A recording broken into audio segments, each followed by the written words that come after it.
Welcome to my channel. Thanks for watching my videos.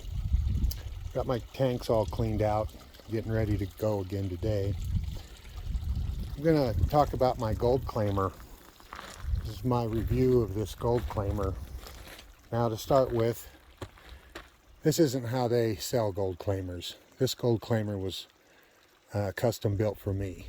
I called the factory and told them I wanted one, but I'd like them to build it my way. And they were happy to do it. In fact, I'm going to tell you about my whole experience dealing with Pioneer Equipment, who makes the gold claimer. They're very good to work with. Very nice people. I called them up. I asked them, I want one of them. Can you ship it to me? They said, we're out of stock. We usually don't build them until they're sold. I said, well, I want one. And they said, well, you give us a half deposit and we'll make it for you. And so they did, and I gave them the specifications. And part of the reason I'm making this video is there wasn't really anything on the internet showing one of these things working and set up properly. There's a guy that had one that was kind of overfeeding it, and water was just augering out of it and sloshing everywhere. And when I first seen these, I thought this was a really good desert recirculation type trommel, but never seen one work. So I ordered this one, and I went back to the factory and got it. And the grandson of the guy that invented these is making them now.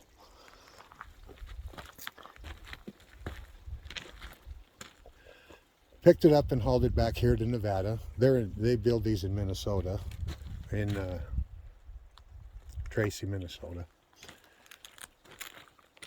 And I have to say, it's probably the best machine on the market. It's the most well built.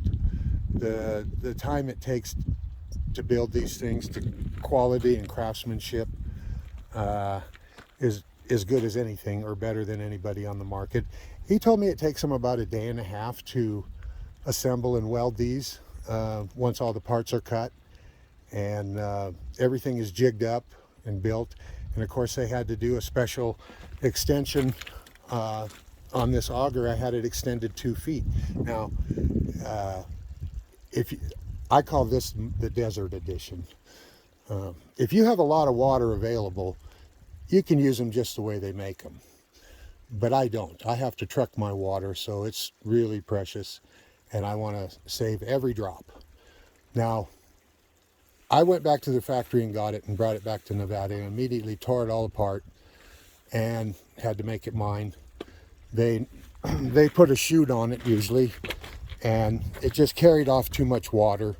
I can't have any water being dripping off of this thing or carried off of it, because if it does, it's gone and that's it. So I got rid of the chute, and I put this screen over here, because if any oversized rock gets in the auger, well, that'll jam the auger and break the shear pin. It's got a shear pin, and of course that's a problem.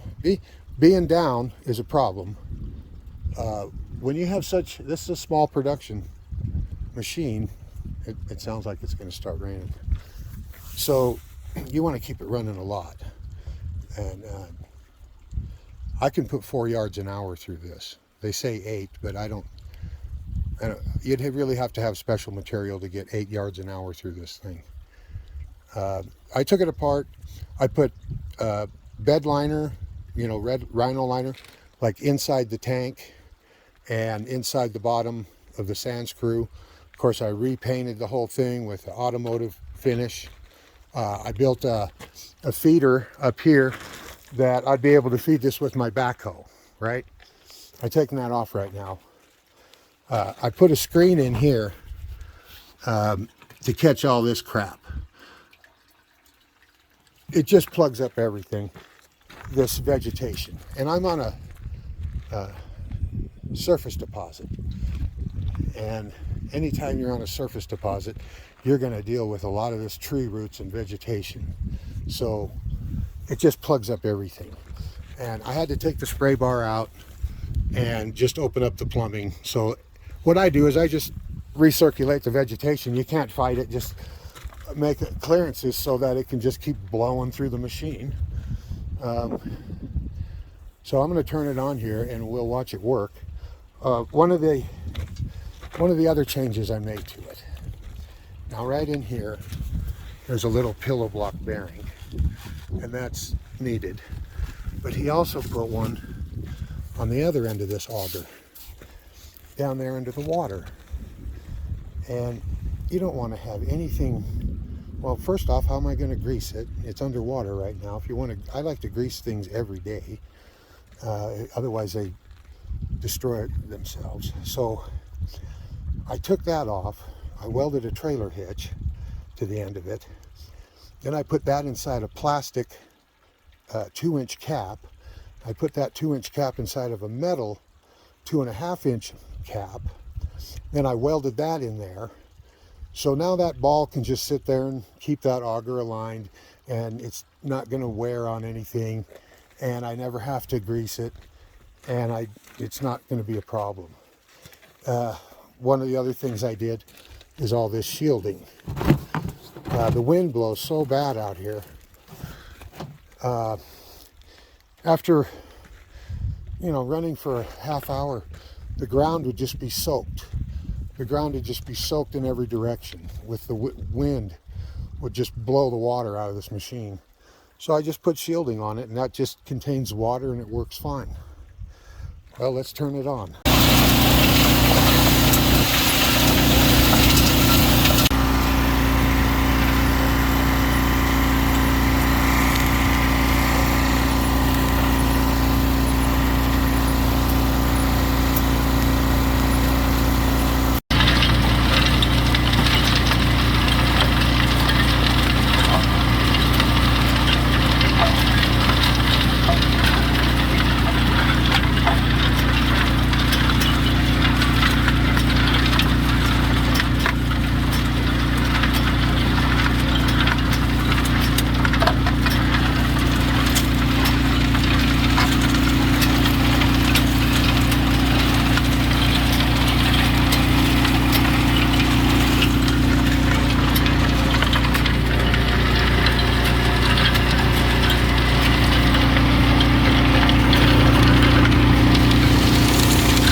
plenty of time in between scoops to clean things.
I run it for hours.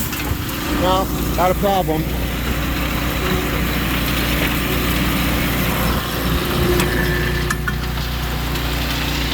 Now this is what that vegetation does. It has plugged up my nozzle again on my feed, so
So when it gets to the end of the hopper, it's like all the rocks are gathered up at once, and then they get released, and that causes a rock jam.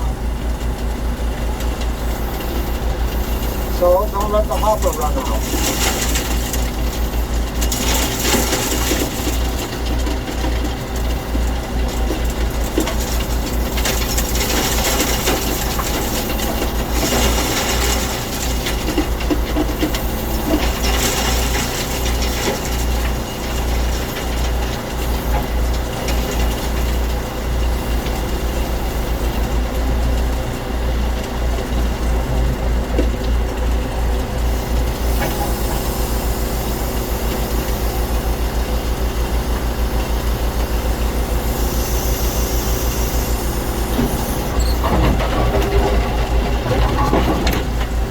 Digging right on bedrock.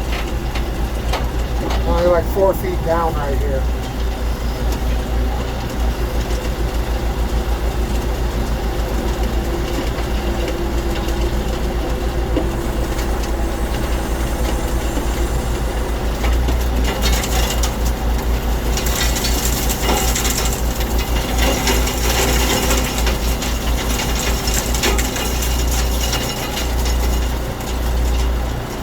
The thing runs all day long.